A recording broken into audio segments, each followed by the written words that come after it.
My name is Scott Baird. I'm the chairman of Griffin Hill Consulting. We're a human and organizational performance company, and we specialize in issues of market research. The Tahitian Noni international story is a rare phenomenon in the history of human enterprise. In 2002, we studied hyper-growth companies.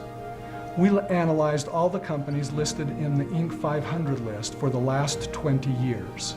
We discovered something quite remarkable. That if we looked at all these companies from their inception, meaning zero revenue, through their first 5 years of revenue, no other company equaled the hyper-growth of Tahitian Noni International. Because we were so intrigued by those results, we were curious how the Tahitian Noni International growth would compare with both private and public companies.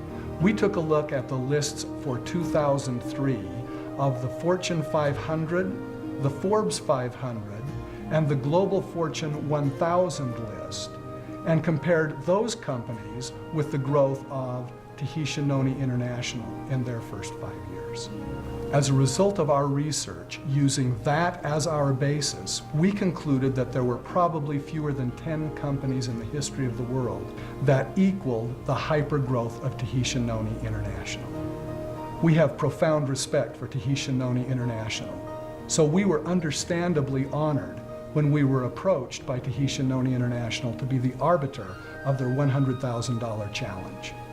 We had approximately 200 responses to the $100,000 challenge. Most challengers were distributors of companies that they believed in and liked very much.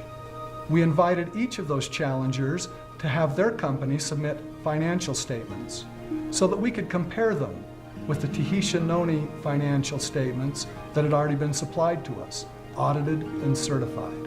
It's interesting to note that no company ever submitted financial statements to take the challenge, particularly because any challenger who won the $100,000 prize would have had the additional benefit of being able to claim that their revenue growth was more rapid than that of Tahitian Noni International.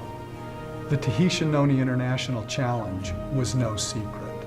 It was announced in an open meeting by the company to all distributors. It was published on the company's website.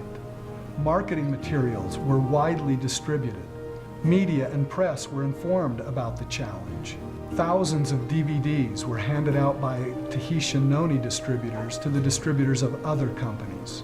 The challenge consisted primarily of 2 points: revenue growth in the first 10 years of a company's existence and the payout to distributors. It is safe to infer that no company accepted the challenge because they didn't believe that their revenue growth and payout would match that of Tahitian Noni in their first 10 years.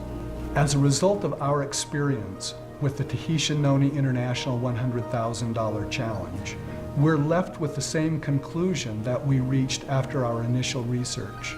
There are probably fewer than 10 companies in the history of the world whose revenue growth rival that of Tahitian Noni International.